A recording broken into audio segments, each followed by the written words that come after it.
The first point is that we have to ensure that learners go beyond simply listening to lectures or simply passively watching videos and then doing the practice later. For example, we can have LBDs which immediately follow LEDs, so that the learner gets immediate practice and immediate feedback on their actions after watching a small segment of the video that you want them to learn. So the idea is that you don't want to keep activities to later and expect learners to do them at home at a different time. So interspersing the activities along with the lecture content is desirable, and it's a good way of ensuring that learners are not simply passive during the course. The LCM model naturally brings the idea of learner centricity through its elements LED, LXD, LBD and LXI, and this is a structural way of looking at a learner centric MOOC. But another powerful, equally powerful and perhaps more important way of looking at a learner centric MOOC is through an interaction lens.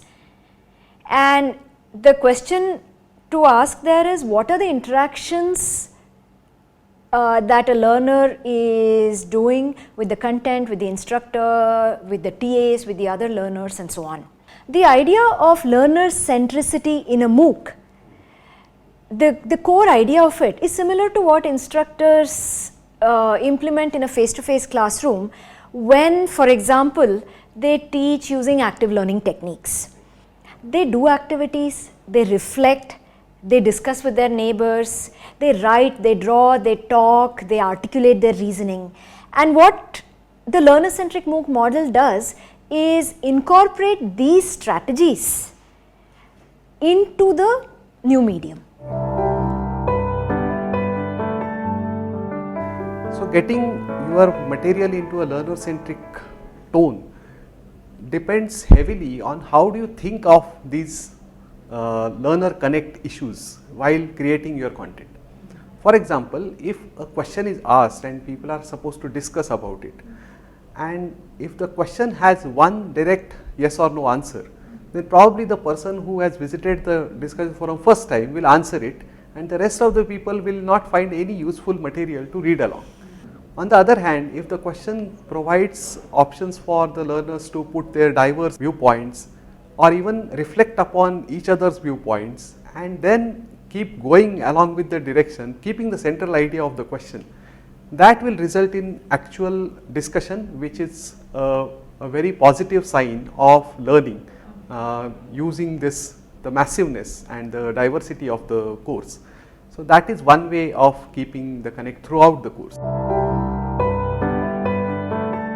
So an important aspect in an online learning is giving the teaching presence as well as the social presence of the instructor to better generate learner engagement in the course. Now these principles of teaching presence and social presence comes from the community of inquiry framework. It talks of three different spheres of presence required from the instructor. One is the cognitive presence in terms of selection of content, utilization of the learning content. Then there is the social presence where the instructor tries to create a meaningful interaction with the learners, both in terms of peer-to-peer connect as well as learner to instructor connect. And there is this overall teaching presence of how they utilize the cognitive presence and social presence to effectively orchestrate an online offering of a course. So it is important to first for an instructor to set the instructional climate by providing meaningful instructions. What are the do's, what are the don'ts, what will the learner get if they go through the follow the instruction, not just go through, follow the instructions, what are the positives that they will get, and why should they avoid the don'ts. So this is also another place where the teaching presence plays a critical role.